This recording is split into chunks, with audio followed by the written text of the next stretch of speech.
Quero saudar a igreja com a paz do Senhor. Amém? É um privilégio estar aqui para ministrar a igreja, coisas que Deus tem falado ao meu coração e coisas muito atuais, muito práticas, que têm acontecido no dia a dia. Vou falar hoje especificamente sobre família. E nós vivemos tempos muito difíceis para a família, em especial para as crianças. Nós vimos aqui hoje quantas crianças na nossa igreja, né, estão sendo ali ministradas pela palavra de Deus. O privilégio que nós temos de ter as nossas crianças aqui sendo ministradas. Mas há um ataque feroz contra a família nos últimos tempos. Todos assistiram nos últimos dias, acho que a maioria aqui pelo menos tem conhecimento do que tem acontecido, essas manifestações chamadas de artes. Obrigado.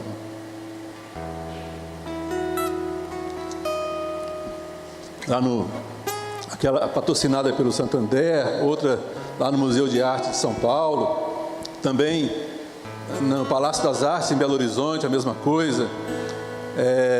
Desenhos, pinturas que mostram explicitamente a pedofilia, a zoofilia, coisas que eu, sinceramente, estou com 58 anos de idade, vou fazer 59 em dezembro, jamais imaginaria que pudesse acontecer e ser assim tão defendido pela mídia dominante, né? Esse tipo de exposição, esse tipo de arte, entre aspas. Então assistimos nos nossos dias um ataque feroz à família, em especial à igreja, a mídia e também o próprio Estado tem patrocinado esse ataque, porque o próprio Estado tem procurado votar leis que, vamos dizer assim, vão minando os pilares da família, né? Leis que tiram, por exemplo, nome de pai e mãe dos registros públicos, coisas dessa natureza que estão sendo votadas no Congresso e outras tantas aberrações que a gente vê. E por último, a chamada malfadada ideologia de gênero que o nosso Congresso Nacional afastou até por votação da nossa bancada evangélica e da bancada cristã, vamos dizer assim, né? Também os católicos estavam a favor ou contra essa ideologia de gênero e ela foi, então, não foi aceita na nossa legislação. Mas mesmo assim, a gente tem notícia aqui e ali de algumas escolas que ainda têm nos seus materiais didáticos a referência a essa ideologia de gênero, né? Coisas que nos preocupam muito. Eu agora estou numa nova fase da minha vida, minhas filhas já são adultos, já casaram, mas agora vieram os meus netos. E eu tenho uma preocupação com eles, né, com relação à educação deles, com relação à formação que eles vão ter. Sei que em casa vão receber uma instrução boa, porque as minhas filhas também tiveram uma educação boa na palavra de Deus e elas vão passar isso para os seus filhos, tenho certeza disso. Mas vão ter problemas na escola e por isso precisam ter uma base forte em sua casa, para que não possam ser levadas por essas coisas que estão acontecendo aí. Então, eu quero, antes de mais nada, antes de prosseguir aqui, lembrar que nós, como cristãos, nós somos da paz, somos pacíficos, nós somos um povo ordeiro, somos um povo que preza pela honestidade, que preza pelas coisas que são certas, pelo direito. Somos um povo que temos que amar. Aliás, Jesus que é o nosso Senhor e Salvador, Ele disse que todos os mandamentos se resumem em dois: amarás o Senhor teu Deus de todo o teu coração, todo o teu entendimento, e ao próximo como a ti mesmo. E disse também que nós temos que amar o nosso próprio inimigo, né? Aliás, se temos algum inimigo, esse inimigo é da parte deles para nós. Nós não podemos ter inimigos de nós para com eles, não é verdade? Então somos um povo pacífico, somos um povo que ama. A nossa doutrina, a nossa direção dada por Deus a nossa luta é uma luta pacífica. é uma luta sem armas, é uma luta sem violência. A nossa luta é com o nosso comportamento e com a nossa palavra. Nós temos esses instrumentos para lutar a nossa luta, uma boa luta, e sabemos que vamos vencer no final das contas, porque o nosso general é Cristo. Apesar dessa preocupação toda, nós sabemos que a vitória é nossa, né? Nós não precisamos temer coisa alguma, não precisamos temer ninguém nem coisa alguma, porque nós estamos no caminho certo. Amém? Eu quero ler um texto que vai ser apenas uma base para aquilo que eu vou considerar com os irmãos, e eu vou falar sobre um tema hoje, que é a família, né? Então, eu vou citar vários outros versículos, mas eu quero que você leia comigo Gênesis capítulo 1, versículo 26 a 28.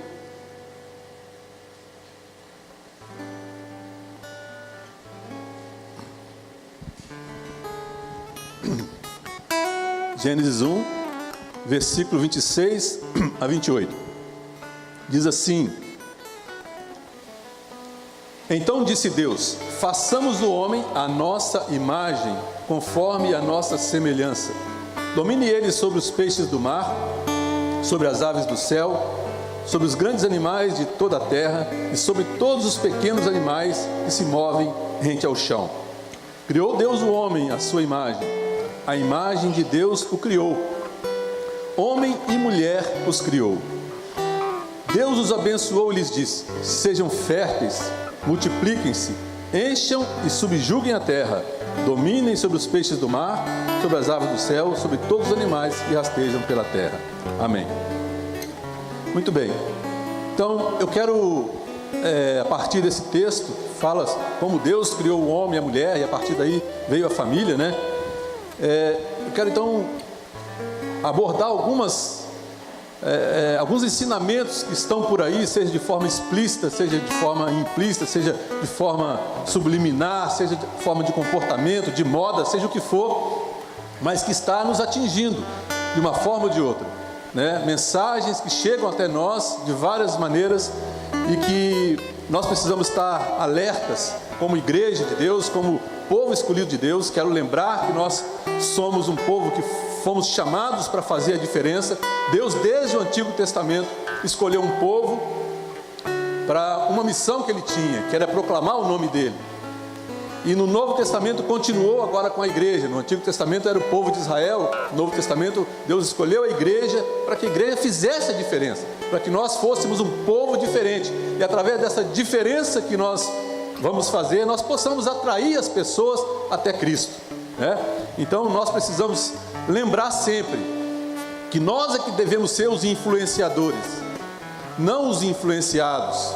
A palavra de Deus é a nossa regra de fé. É com ela que nós vamos caminhar, viver a nossa vida, pautar a nossa vida, o nosso comportamento, o nosso estilo de vida. Amém? Então, coisas que estão ensinando por aí, que a separação de um casal é algo normal. É assim mesmo, se não der certo, separa. Não é isso que você ouve por aí? E eu desafio aqui a alguém que não tenha no seu relacionamento um familiar, um amigo, que não tenha se separado. Todos nós aqui, com quase toda certeza, temos. Então, isso é uma realidade. Só que a palavra de Deus diz que o divórcio é abominação diante de Deus. Há um texto expresso em Malaquias capítulo 2, que diz que Deus abomina o divórcio. Deus abomina o divórcio. Então eu quero dizer para os irmãos que a separação não é uma opção para o cristão. O cristão tem várias outras maneiras de resolver os seus problemas de relacionamento que vão surgir naturalmente. Todo casal tem problemas de relacionamento, mas a maneira como nós os resolvemos é diferente da maneira que o mundo resolve. Nós temos o perdão para exercer, temos que pedir perdão, temos que perdoar, nós temos que renunciar, muitas vezes, certos direitos, entre aspas. Essas são as armas que nós temos para resolver os nossos problemas, e não a solução fácil, simples, mas dolorosa e terrível que é o divórcio. Nós sabemos muito bem que o divórcio não é aquilo que se apresenta para nós nas telenovelas, nos filmes. que depois dá tudo certo, no final das contas fica tudo bem. Não, o divórcio é algo terrível. Sofre o marido que separou, sofre a esposa, sofrem os filhos, sofrem os familiares daquelas pessoas, todos sofrem. E nós, eu e minha esposa, ministramos para casais já há mais de 10 anos, há 15 anos, e nós temos visto isso no nosso dia a dia, quanto sofrimento há na separação de um casal. Certa vez, os discípulos foram ter com Jesus e para pegar Jesus em algum erro, como era próprio, não eram os discípulos, foram os fariseus, os religiosos, para pegar Jesus em algum erro que ele pudesse cometer, e perguntaram para ele: Senhor, é lícito divorciar? Moisés mandou dar carta de divórcio. Ele disse para Jesus, Jesus disse assim: Moisés disse isso por causa da dureza do vosso coração. Na verdade, não foi assim desde o princípio. Deus os fez homem e mulher e disse que os dois se tornariam uma só carne. Então Jesus estava explicando aqui que o divórcio veio como uma provisão para uma situação que já estava instalada, para regulamentar uma situação que já estava instalada, que nunca foi o propósito de Deus. O propósito de Deus é que o homem viva com a sua mulher até que a morte os separe. Eu estou dizendo isso aqui não é para trazer condenação para ninguém. Provavelmente tem muita gente aqui que já se separou, já se divorciou. Estou trazendo essa verdade aqui para que a gente não cometa o mesmo erro depois, não é? Porque o divórcio não é uma opção para o cristão, meu irmão. Nós temos, acima de tudo, o perdão que nós precisamos exercer. Jesus foi a pessoa mais traída que possa existir na face da terra. E quando ele estava morrendo, ele disse: Pai, perdoa-lhes, porque eles não sabem o que fazem. Então, o divórcio não é uma opção para nós. Temos que começar daí. Temos que começar valorizando a aliança que fizemos de casamento. E entender o que é essa aliança de casamento. Na verdade, o conceito de casamento, que é uma aliança na Bíblia, é um conceito diferente desse ocidental que a gente conhece. É um conceito oriental, que é um pacto de sangue, é um pacto até a morte, é um compromisso até a morte. Esse é o conceito de casamento, na visão de Deus. Os homens regulamentaram isso e tornaram o casamento um contrato, e permitiram que esse contrato pudesse ser dissolvido, rescindido. Isso juridicamente falando, mas no início dessa instituição, que foi Deus que idealizou, não é assim. É até que a morte os separe. Então, precisamos primeiro saber com quem vamos casar. Então, o casamento não é algo que se faz assim da noite para o dia. É algo muito importante, precisa ser preparado. Por isso nós temos o curso de noivos aqui, para preparar os casais, através da palavra de Deus. Para entender esse princípio. Infelizmente temos visto tantas pessoas se separando por qualquer coisa, por chamada incompatibilidade de gênios. Isso não cabe para um cristão.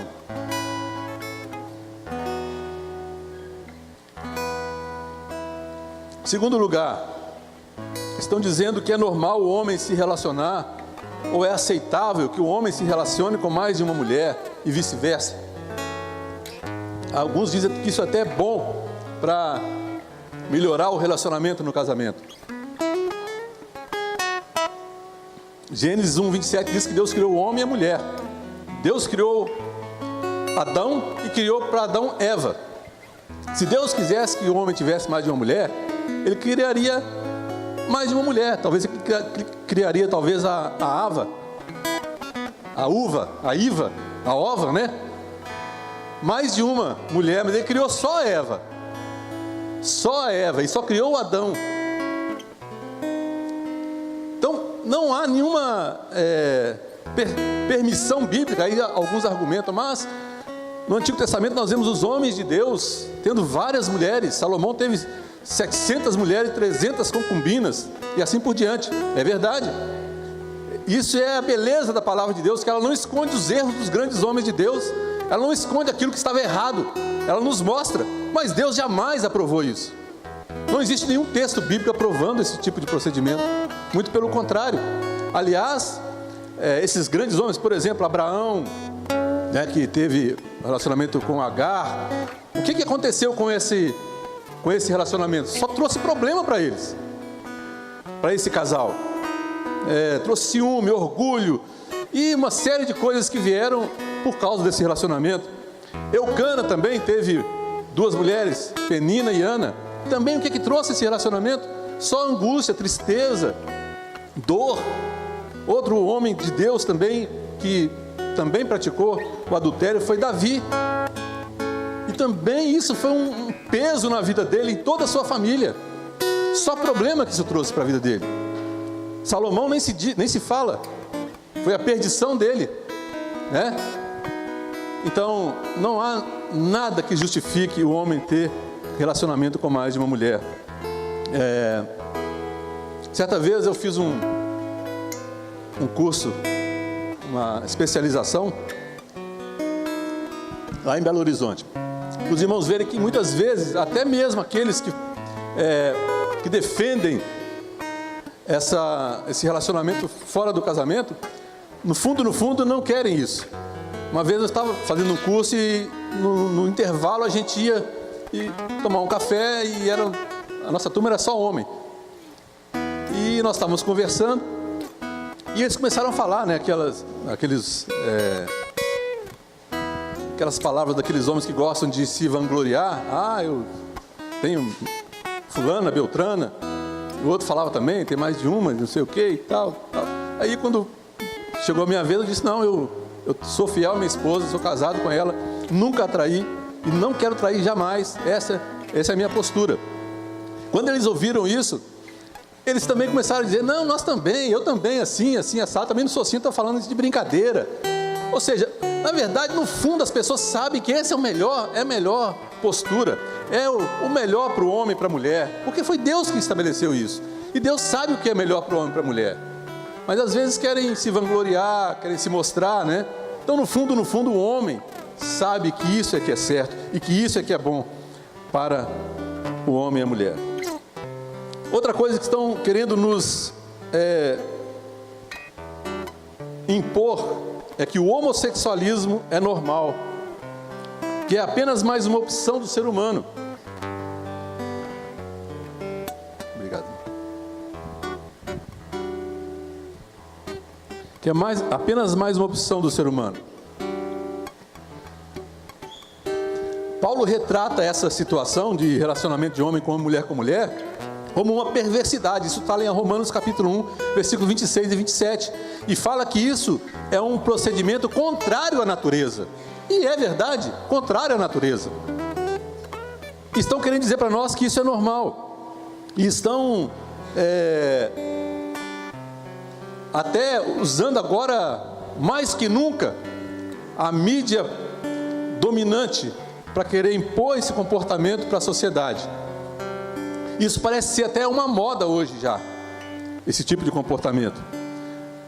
Só que a Bíblia diz que isso só tem um nome, é pecado. É pecado e o tratamento é arrependimento, perdão e nova vida. Esse é o tratamento bíblico. Não adianta usar meias palavras. A Bíblia trata o homossexualismo dessa maneira. E é assim que é. Nós cremos nisso, nós como cristãos, e precisamos não nos esconder. Precisamos falar abertamente. É a nossa opinião, é a Bíblia que diz isso. Nós temos direito de dizer isso. E hoje em dia não é só mais homossexualismo, tem trans, tem bi, tem mais uma série de outros comportamentos que estão querendo dizer para nós que é uma coisa normal, natural. Obviamente não é nada natural.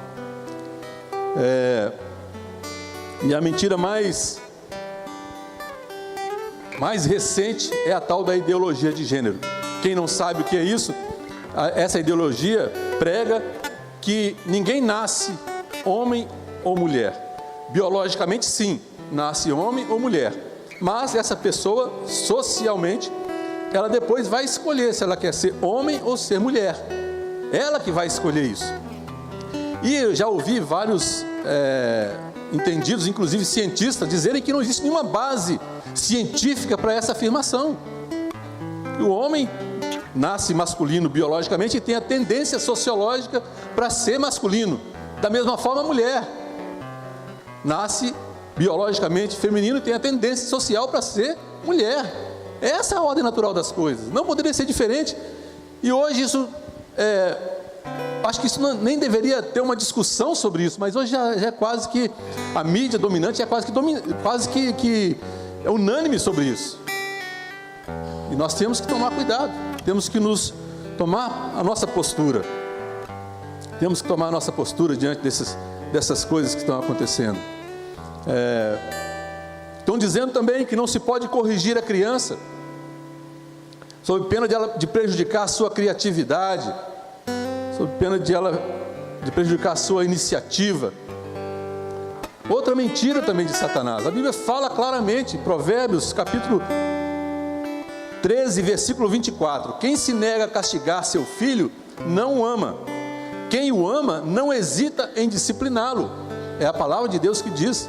E até os profissionais que lidam com comportamentos dizem que toda criança precisa de limites. Mas nós vemos hoje crianças de 2, 3 anos, 4 anos dominando seus pais. Os pais falam, as crianças não obedecem. E os pais acham bonito que seja assim. Eu dou graças a Deus, meu neto está ali com a Lúcia. Não é porque é meu neto não, né? Vou dizer aqui um elogio. Mas a gente fala para ele, não faça isso, ele não faz. Ele tem 2 anos e meio. E ele não faz. Será que ele nasceu bonzinho assim? Você acha que ele nasceu bonzinho assim? Eu não vou fazer? Tá? Claro que não. Foi muito trabalho dos pais. Muito trabalho também. Uma varinha no bumbum não faz mal nenhum.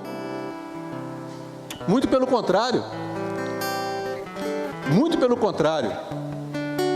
E a palavra de Deus é sábia. Não sou eu que estou dizendo. A palavra de Deus está dizendo isso. E quando nós não disciplinamos nossos filhos, não impomos limites para eles, nós vamos gerar adultos que vão dar muitos problemas na sociedade. Pode ter certeza disso. Não vai saber respeitar a autoridade. Não vai saber os seus limites. Não vai saber que ele não pode tudo. Então estão ensinando isso para nós. Quem ama, corrige. Mas às vezes não se corrige, não porque não saiba que precisa corrigir, mas é porque é mais fácil. É mais fácil deixar rolar. É mais fácil deixar fazer o que quer. Corrigir dá trabalho. Estão dizendo também que do jeito que o mundo está, é melhor não ter filhos. Gênesis capítulo 1, versículo 28 diz: multiplicai-vos. Salmo 127, 3, 5. E esse multiplicai-vos não foi revogado, tá? Quero lembrar para os irmãos, continua valendo.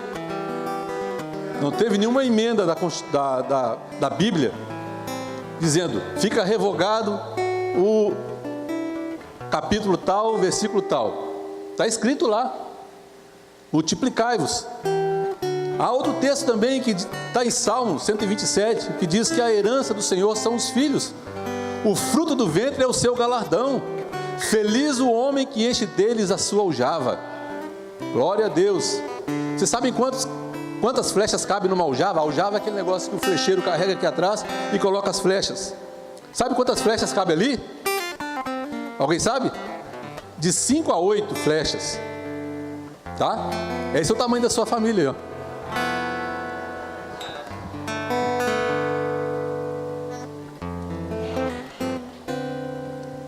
A minha filha mais nova disse que quer ter 4 filhos. Quase que eu dei um urru assim quando ela disse isso. Glória a Deus, numa época em que os pais estão trocando os filhos pelos animais, eu tenho o privilégio da minha filha dizer que quer ter 4 filhos. Ah, meus irmãos, nós complicamos demais as coisas, por isso que nós não queremos ter filhos. Porque achamos que o nosso filho tem que ter tantas coisas que na verdade ele não tem que ter, que ele não precisa. Nós é que inventamos isso para eles. Eu quero dizer também uma coisa: Deus vai te dar o necessário para você sustentar a sua família. Deus não nos desampara jamais. Ele não vai ser contrário à sua palavra. Quando eu vou contar uma experiência pessoal, eu e a Lúcia nos casamos e logo 10 meses depois já nasceu a primeira filha. Graças a Deus que não foi 7, 6, senão eu ia falar de nós, né? Mas foi 10 meses depois. Nasceu a primeira filha. E quando nasceu a primeira filha, eu tive uma promoção no meu trabalho. Deus sustentou, supriu. E depois, 1 ano e meio depois, nasceu a segunda filha. Tive outra promoção no trabalho. É verdade. Aí demorou um pouco mais, demorou mais 5 anos, nasceu a minha terceira filha. Vocês não adivinham o que aconteceu comigo. Nessa altura eu já era chefe do setor jurídico e seguros, sem nem ter formado em direito ainda, já estava na faculdade ainda. Vocês acreditam nisso? Vocês acreditam em mim, né? Pode acreditar. Eu fui promovido de novo. Deus supre as nossas necessidades, meus irmãos. Eu só não fui diretor-geral lá porque minha esposa não quis ter mais filhos. Senão, hoje eu seria presidente. Eu seria o presidente. Mas como filhos se fazem em conjunto, né? Então, mas a gente brinca, mas é uma tristeza a gente ver. Eu tenho um amigo que ministra lá na Assembleia de Deus, eles são responsáveis pelos cursos de noivos, e ele diz que quando fala em filhos para os casais que estão ali sendo ministrados, parece que estão falando uma maldição para aquele casal. As pessoas torcem, falam que não quer nenhum, no máximo um. O que está acontecendo conosco? O que está acontecendo conosco? Será que nós não cremos na palavra de Deus? Herança do Senhor são os filhos, o fruto do ventre é o seu galardão. Feliz o homem que enche deles a sua aljava. Eu sou feliz com as minhas filhas, sou feliz, minha família é maravilhosa. Deus nos abençoou de forma tão maravilhosa. E às vezes, pessoas estão perdendo a bênção e preferem alimentar os cachorrinhos, os gatinhos, do que ter os seus filhos.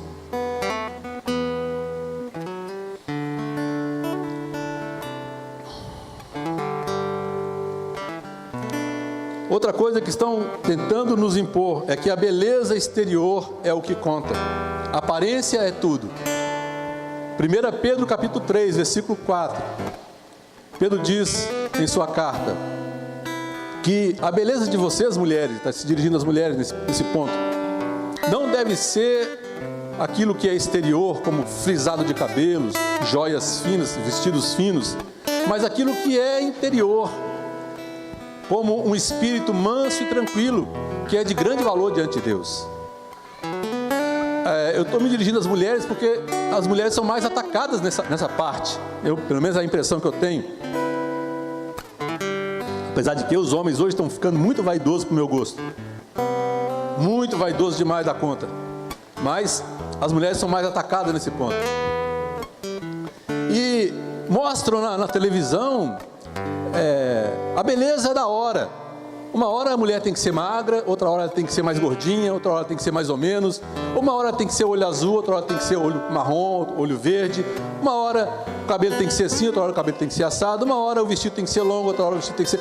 E mostram às vezes um padrão de beleza na televisão que é inatingível para as mulheres comuns, que são todas as mulheres. Fazem Photoshop naquelas mulheres lá na televisão e as outras acham que tem que ser daquele jeito. E pior, os maridos cobram das mulheres que sejam assim. Pior, acho que é os maridos cobrarem das mulheres que sejam assim. Então, ficam escravizadas pelo que é exterior. Ficam escravizadas pelo que é exterior.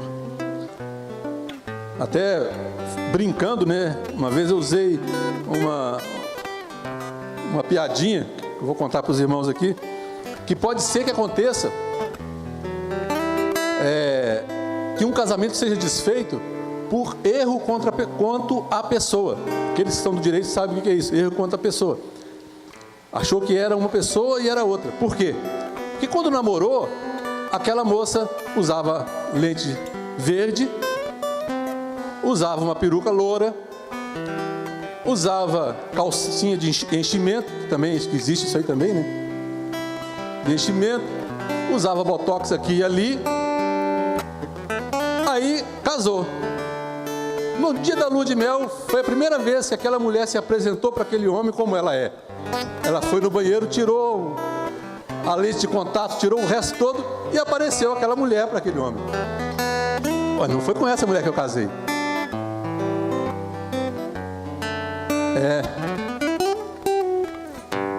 As mulheres estão sendo muito atacadas pela ditadura da beleza. Às vezes eu vejo na televisão pessoas com 80 anos de idade, com cara de 20, de 30, mas quero conversar com os irmãos, eu nunca vi uma mulher com 80 anos de idade com cara de 20. Elas acham que tem, mas não tem. O que eu vejo são pessoas desfiguradas, completamente desfiguradas. A ditadura da beleza, não pode mostrar a idade que tem. Aliás, o outro, finalizando aqui, o outro tópico que eu ia falar para os irmãos é sobre os mais velhos. Estão querendo dizer para nós que a opinião dos mais velhos já não tem mais valor, que agora tudo é novo, tudo é moderno, e estão deixando os nossos velhos, os nossos anciãos em segundo plano. Não estou falando em causa própria, tá, irmãos? Estou falando geral, para todo mundo. Todos os velhos, os anciãos, estão menosprezando a opinião daqueles que têm muito a contribuir. E nesse mesmo pensamento, tudo que é antigo parece que não vale mais. Tudo que é do passado parece que não pode servir mais. Até as boas tradições que nós tínhamos estão querendo jogar fora. Por exemplo, trazer a Bíblia para a igreja. Por exemplo, ter um tempo devocional todos os dias. É coisa do passado, mas é tradição que vale hoje. São coisas antigas, mas que valem hoje ainda.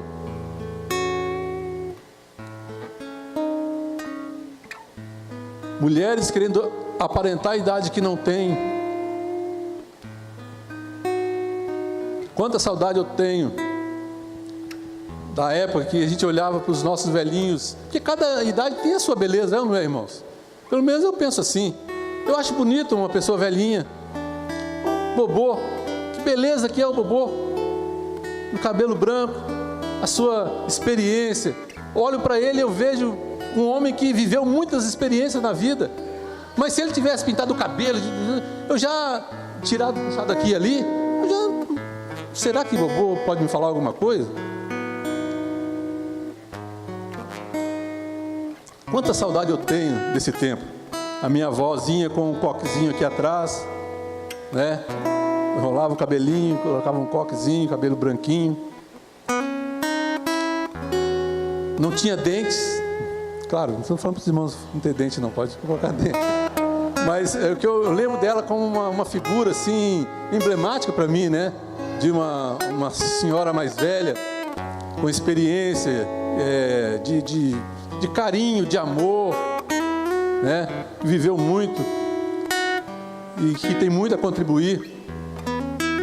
Então, irmãos, vamos ficar com a palavra de Deus. Vamos jogar fora essas mentiras que estão querendo impor para nós. Vamos viver um padrão de vida segundo a palavra de Deus, um estilo de vida segundo a palavra de Deus, que é santo.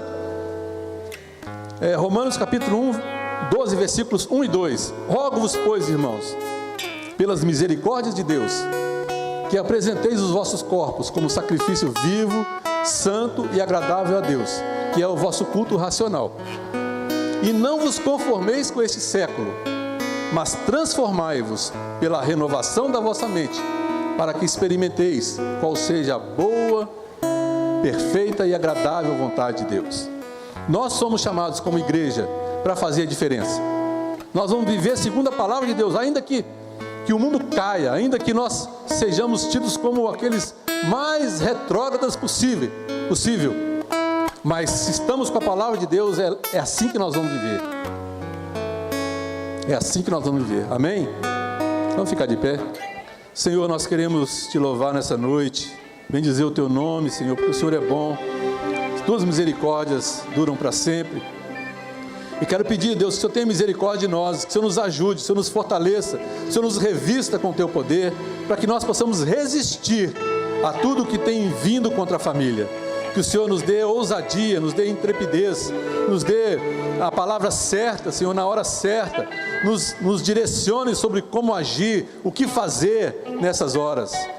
Proteja as nossas crianças, Senhor, guarda a mente e o coração delas, guarda as famílias dessa terra, Senhor, acampa os teus anjos ao redor das famílias dessa terra, levanta cercas de proteção ao redor das famílias dessa terra, e usa o teu povo, Senhor, como um povo diferente, um povo que proclama o nome de Jesus, um povo que vive segundo a palavra de Deus, e que experimenta a tua boa, perfeita e agradável vontade. Nós te louvamos em nome de Jesus. Amém. Glória a Deus.